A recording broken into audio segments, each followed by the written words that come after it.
Very good morning, all of you. So, today we will start class 10th, chapter number 13, exercise 13.1, question number 1.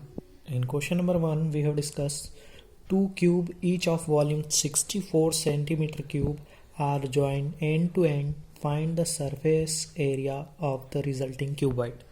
Surface area निकालना है cuboid का.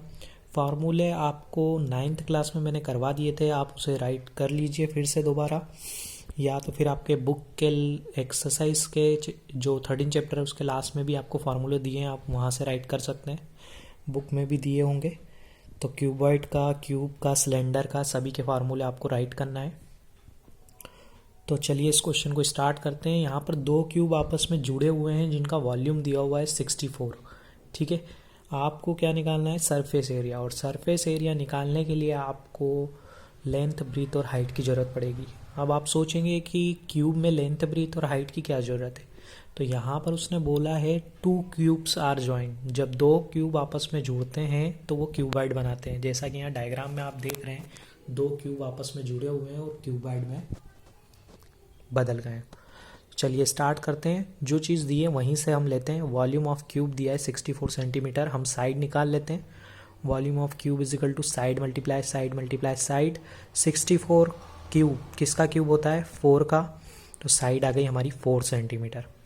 अब यहाँ पर मैंने लिखा है if two cube is joint end to end it's convert into cuboid, जैसा कि मैंने अभी आपको बता दिया है. And its dimension are length is equal to 8 centimetre, breadth is equal to 4 centimetre and height is equal to 4 centimetre. अब यहाँ पर आपको लेंथ 8 सेंटीमीटर दी हुई है. कैसे निकली 8 सेंटीमीटर? तो आप डायग्राम को ध्यान से देखेंगे तो इस डायग्राम में लेंथ चेंज हुई है क्योंकि 4 + 4 दो क्यूब है. जब दो क्यूब आपस में जुड़ेंगे तो लेंथ चेंज होगी, 4 + 4 हो जाएगी. बाकी उसकी ब्रीथ और हाइट सेम ही रहेगी. ठीक, उसमें कोई चेंजेस नहीं होगा. ऐसे ही यदि 3 क्यूब करेंगे तो 4 + 4 + 4 करना पड़ेगा. सिर्फ लेंथ चेंज होती है, ब्रीथ और हाइट सेम रहती है. तो यहाँ पर चेंज कर दिया हमने, एल, बी और एच आ गया. TSA का फार्मूला लगाया, 2 ब्रैकेट में LB + BH + HL. ये इंपॉर्टेंट क्वेश्चन है, पहले भी आ चुका है, इसे आप अच्छे से तैयार कर लीजिएगा. सॉल्व किया हमने, फाइनल आंसर हमारा आया TSA of cuboid 160 centimetre square. चलिए बढ़ते हैं नेक्स्ट क्वेश्चन की तरफ. बात करते हैं क्वेश्चन नंबर 2 की. क्वेश्चन नंबर 2 में दिया है अ whistle in the form of the hollow hemisphere mounted by the hollow cylinder. The diameter of hemisphere is 14 centimetre and the total height of the whistle is 13 centimetre. Find is inner surface area of whistle. ये एक whistle दी हुई है और जब भी हमने whistle देखी है तो आपको एक सिलेंडर का शेप दिखेगा और एक हेमिस्फीयर का शेप दिखेगा गोल राउंड में. ठीक, इस डायग्राम को ध्यान से देखिए क्योंकि आपको बनाना है और इसके मार्किंग भी आपको मिलेगी. तो मैंने एक सिलेंडर बनाया और सिलेंडर के जस्ट नीचे मैंने एक हेमिस्फीयर बनाया हुआ है. ठीक है, टोटल हाइट उसने दी है 13 सेंटीमीटर और विसल की डायमीटर दी है. जो रेडियस विसल की होगी वही सिलेंडर की भी होगी. तो विसल की डायमीटर दी है 14 सेंटीमीटर, यानी कि रेडियस उसकी 7 सेंटीमीटर होगी. तो चलिए स्टार्ट करते हैं इस क्वेश्चन को.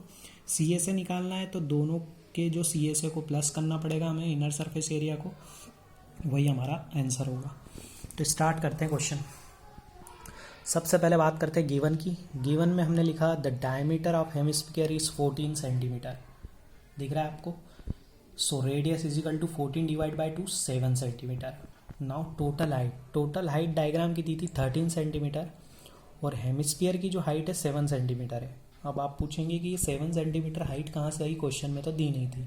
तो डायग्राम को जब हम ध्यान से देखेंगे तो जो रेडियस होगी हेमिस्फीयर की वही उसकी हाइट भी होगी. ठीक है, क्योंकि सेंटर से ही लाइन जा रही है, तो सेंटर से लाइन जा रही है तो वो उसकी हाइट भी कहलाएगी, तो वो 7 सेंटीमीटर की हो जाएगी.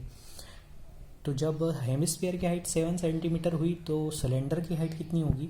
तो पूरे 13 में से हम 7 माइनस कर देंगे, 6 सेंटीमीटर की उसकी जो है सिलेंडर की हाइट आ जाएगी. आगे बढ़ते हैं हम.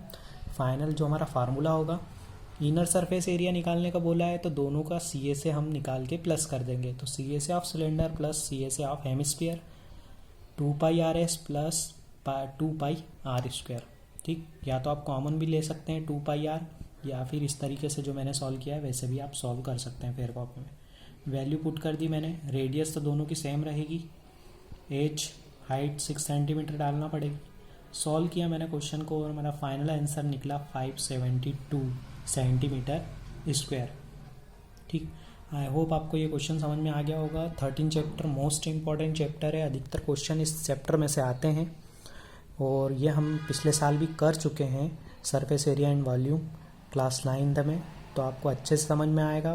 बस आपको फार्मूले अच्छे से तैयार करने हैं और क्वेश्चन के अकॉर्डिंग ही डायग्राम बनाना है कि डायग्राम कैसे बन रहा है, उसके अकॉर्डिंग ही क्वेश्चन सॉल्व होगा हमारा। ठीक है, तो डायग्राम थोड़ा अच्छे से बनाइए आप स्केल और पेंसिल का यूज़ करके, बाकी क्वेश्चन ईजिली आपका सॉल्व हो जाएगा। Thank you.